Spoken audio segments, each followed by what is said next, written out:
The ending of Monday Night Raw could have contained the scariest, eeriest, and creepiest debut of a faction we have ever seen. I think it's time for us to discuss what we saw. What we witnessed here was absolutely terrifying. We officially witnessed the debut of the Wyatt Six, or in this case, Wyatt Five. I believe the sixth member is going to technically be the spirit of Bray Wyatt, which I am totally okay with.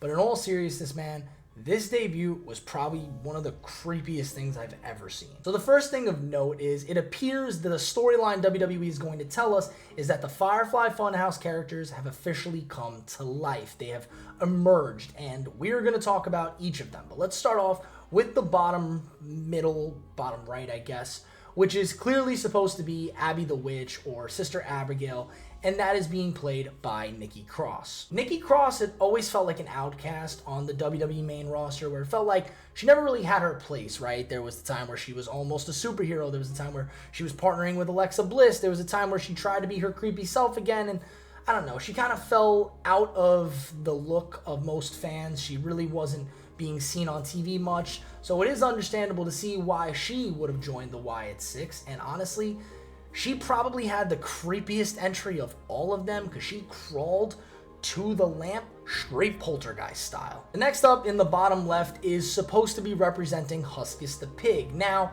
I have heard that this was going to be Joe Gacy, and it does appear that it is still Joe Gacy. And the sense that this makes is people have claimed that Joe Gacy and Bray Wyatt, when he was on NXT, had a very similar build, similar style, similar, oh, you're a freak, we don't really pay attention to you, you're a freak. So it makes sense that he would represent the first version of Bray Wyatt, which is Huskus the Pig here.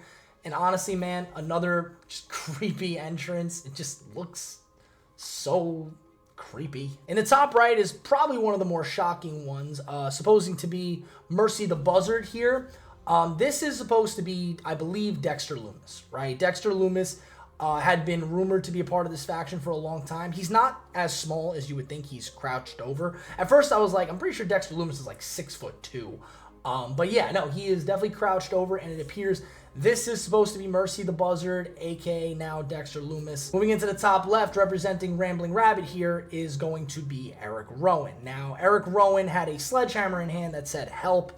Not really sure what that was, maybe just creepy aesthetic, whatever, but it is great to have Eric Rowan back in the company. Obviously, we have missed you for a long time, and, obviously we all wish Luke Harper was around to, see everything, and Bray Wyatt, of course, as well. Rest in peace to both of them. But yeah, this really, these four members that we had been teased, it seems that they were correct, and then obviously the main one, the centerpiece, Uncle Howdy, came out and basically held a lantern, blew it out, saying, "We're here."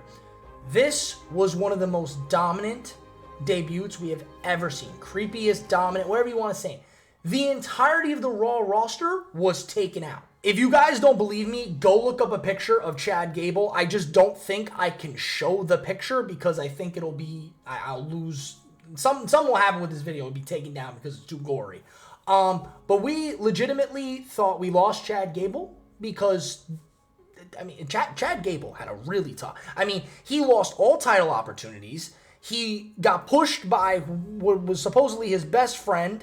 His entirety of his group and friends left him, and then he was basically, we'll just say, taken out by the Wyatt Six. So, yeah, honestly, they completely massacred the entirety of the Raw roster. So in all honesty, the thing is that we all are going to be wondering now is, where do we go from here? You just book these guys to come in, take out the entirety of the roster, say, we're here. Are we going to have them just be backstage next week? Are we going to continue Raw like it was, like nothing happened basically? Or what they should do is do something similar to what they did with the Therapist, where it was like the Therapist returned and it was like, yeah, no, I'm totally okay. He set me free. He set me free.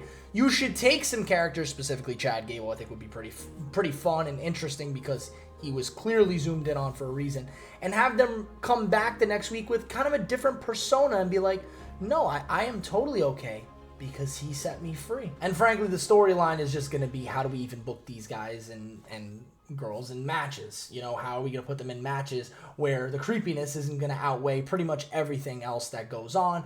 How are we going to book them potentially into, you know, maybe feuds? Are we going to separate them? How are we going to book them into potential championship runs? Any of these people going to go to the Money in the Bank? I don't know. It's a whole, I don't know. WWE has done a great job under Triple H, especially with storytelling and being able to handle massively important characters and not screwing them up. So yeah, I think I trust Triple H here, but it's definitely something that we're going to have to work on, because the last time we've done horror characters, it doesn't always go over well, because, I mean, it's hard to take a character like this and put them in a wrestling ring. The Undertaker's pretty much the only one I think has done it as incredibly as we've expected. You know, I think they had a lot of opportunities with Bray Wyatt, but they failed Bray on several occasions. There's been other horror characters that had, you know, potential. There's been goofy ones like the Boogeyman, but this was a big deal. This was a huge debut. They shut down the entirety of the Raw roster. They took them all out. I keep saying it. I'll say it again. They took them all out. There is no more Raw roster except for Drew, who left. Maybe the Judgment Day members who ran away. Braun Strowman. I thought people said Braun Strowman was taken out too, so I don't know. It's going to be unbelievable, man. And I'll tell you one thing. This was one of the best episodes of Raw I have ever seen. I think it was incredible. The return of Seth Rollins was awesome. The ending was great. Everything was incredible. I think Triple H cooked with this. I think we've been really worried about, you know, the longer we hold this off, the more we think Veer is coming. But no, they did a great job with this. It's just about where do they go from here. Let me know what you guys thought about this in the comments down below. I'll talk to you guys soon. Peace.